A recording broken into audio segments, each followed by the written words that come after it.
المكان ده ممكن تتوه وانت بتدور عليه، فخلي بالك وتعال احكي لك. كنت عاوز اجرب حاجه جديده، فلقيت اعلانات بتظهر لي ان في مكان بيقدم اكل سعودي، كبسه ومندي وبرياني، ولفت نظري ان الاسعار كانت كويسه، فاخدت سامر بما انه مولود في السعوديه وبالمره يدوق معايا ويقول لي رايه. مكنش ان المكان كان غلط، فلفينا شويه على ما وصلنا. المكان اسمه الدهليز، وده موجود في روكسي في مصر الجديده. المكان من جوه قعدته صغيره شويه بس فيها تكييف، القعده اللي بره هتبقى احلى بيتهيألي بالليل. المهم هو بيعمل 3 انواع رز، وبتعرف تختار من حاجات كتير جدا: فراخ، لحمه، سجق، كفته. طلبنا اول حاجه مندي فراخ، الربع كان 75 جنيه. احنا طلبنا نص فرخه. مبدئيا كده في كميه رز ما شاء الله، لما سالتهم قبل ما امشي الرز كتير كده ليه، اتقال لي ان الطبق كله بيبقى في حدود 500 جرام. بينزل مع الطبق 3 انواع من الصوص عشان لو عاوز تدوق. حجم الفرخه كمان كان غريب بالنسبه لي، يعني النص فرخه كبير جدا. اول حاجه دقت الرز لوحده، الرز طعمه حلو بس ناقص شويه ملح سيكا وبهاراته قليله. بس لما سالت سامر قال لي هم السعوديين بيعملوه كده، بس هو نقطه الملح انت ممكن تزودها عادي. الفراخ نفسها بقى نظيفه من جوه وطعمها حلو ومختلف، هو بس حسيت برضو ان ما فيهاش طعم قوي للبهارات في التتبيله،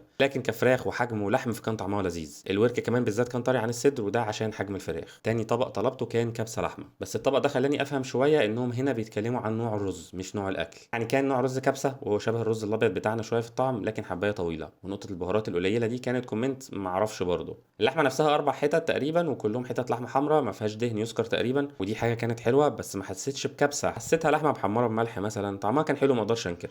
فالوجبه دي مجملا كده عجبتني. طلبت حواوشي برضو من عندهم، مع ان الراجل قال لنا بلاش، افتكر اني قلت لك بلاش. بس المفاجأة بقى ان الحواوشي طلع حلو جدا كتتبيلة وكطعم لحمة وعيش، كله كان جامد. هو العيش هنا مختلف شوية بتاع الحواوشي، لونه ابيض كده وحجمه صغير شوية زي لقيمات، بس بصراحة طعمه كان جامد جدا، وده غالبا هيرجع لنوع اللحمة المفرومة. فالحواوشي هرشحه لك جدا لو هتروح المكان. كنت عاوز اطلب برياني حاجة تالتة، بس هو قال لنا لسه عليه شوية على ما يجهز. لما كنا خلصنا اكل كان استوى، فجاب لنا طبق قال لنا لازم تدوقوه.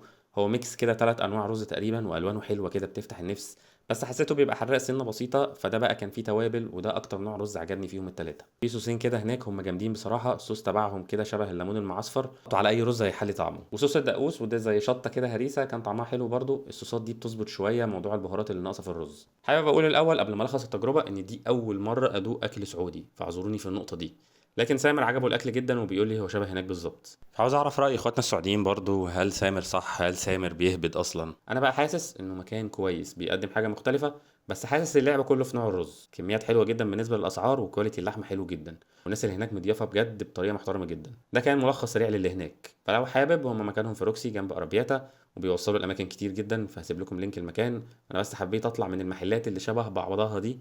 فلو كان عجبك الفيديو يا ريت تعمل لايك وشير. عاوزكم ترشحوا لي في الكومنتات محلات نجربها، بس بعيدا عن المحلات اللي شبه بعضها، محلات غريبه كده، لان هو ده اللي انا ناوي اركز عليه الفتره الجايه باذن الله. وما تنساش لو حبيت تشتري حاجه من على نون، دخل البروم كودز دي هتاخد خصم توصيل مجاني لحد باب بيتك.